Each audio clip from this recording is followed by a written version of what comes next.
ایک بار ایک یہودی آپ صلی اللہ علیہ وسلم کے پاس آیا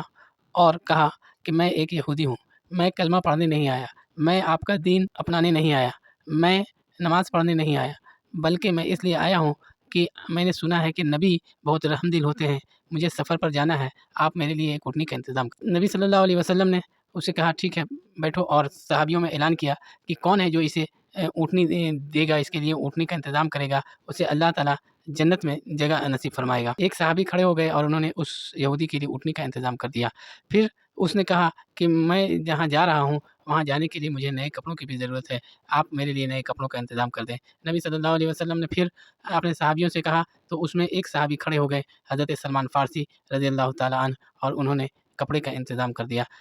اللہ کے رسول نے ان سے وعدہ کیا کہ تم اسے یہاں کپڑا دو گے، تمہارے لیے جنت کا لباس قبر میں تم کو دیا جائے گا۔ اس کے بعد یہودی نے کہا کہ میں بھوکا بھی ہوں، میرے لیے روٹی کا انتظام کر دیں تو بہت اچھا ہوتا۔ تو آپ چاروں طرف سناٹا چھا گیا، سارے صحابی چپ، اور رسول صلی اللہ علیہ وسلم نے کہا کہ میں روٹی کا انتظام تمہارے لیے نہیں کر سکتا کیونکہ میں خود 3 دنوں سے بھوکا ہوں۔ اتنا سننے کے بعد ابھی بات ہو ہی رہی تھی کہ حضرت سلمان فارسی گھر سے باہر نکلے مسجد نبوی سے، اور گلی گلی جا کر گھر گھر میں بھیک مانگتے کہ کوئی 2 روٹی ہے تو دے دو، اللہ کے نبی کے مہمان کی مہمان نوازی ہو جائے گی اور وہ بھوکا نہ جائے گا یہاں سے۔ اسی طرح سے وہ سب کے گھر کھوجتے، لیکن کسی صحابی کے گھر ایک روٹی کا انتظام نہیں تھا، سارے کے گھروں پر فاقہ چل رہا تھا۔ تبھی وہ حضرت فاطمہ رضی اللہ تعالیٰ عنہ کے گھر جاتے ہیں اور کہتے ہیں کہ 2 روٹی کا انتظام کر دو، آج تمہارے بابا کے پاس کوئی فقیر، کوئی یہودی آیا ہے، دربار رسالت کی عزت بچ جائے گی اگر روٹی کا انتظام ہو گیا تو حضرت فاطمہ رضی اللہ تعالیٰ عنہ نے کہا کہ جب بابا کے گھر روٹی نہیں تو ان کی بیٹی کے گھر روٹی کہاں ہے؟ پھر انہوں نے کہا کہ آپ ذرا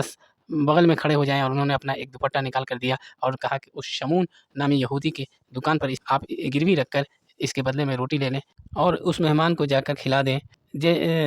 سلمان فارسی رضی اللہ تعالیٰ عنہ وہ دوپٹہ لے کر دوڑے دوڑے شمون یہودی کے پاس جاتے ہیں، وہ اسے دیتے ہیں، وہ اسے لے کر ترازو پر رکھتا ہے اور زار و قطار رونے لگتا ہے، روتا جاتا ہے تو سلمان فارسی بولتے ہیں اس سے کہ تمہیں تو میں نے دوپٹہ دے کر جلد سے جلد روٹی دینے کو کہا، تم روتے جاتے ہو، تم کیوں؟ تب حضرت سلمان فارسی رضی اللہ تعالیٰ عنہ نے اس کے کندھے پر ہاتھ رکھا تو اس نے بتایا کہ اس نے کہا کہ میں نے اپنی کتاب تورات میں پڑھا تھا کہ آخری نبی آئیں گے اور ان کی سخاوت کا یہ حالت ہوگا کہ ان کی بیٹی بھوکے کو کھانا دینے کے لیے اپنا دوپٹہ تک گروی رکھ دیں گی، اور اسے میں آج اپنی آنکھوں سے دیکھ رہا ہوں، اب تم مجھے لے کر چلو اور میں ایمان لانا چاہتا ہوں۔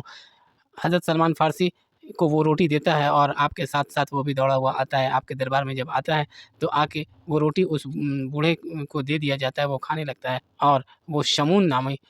یہودی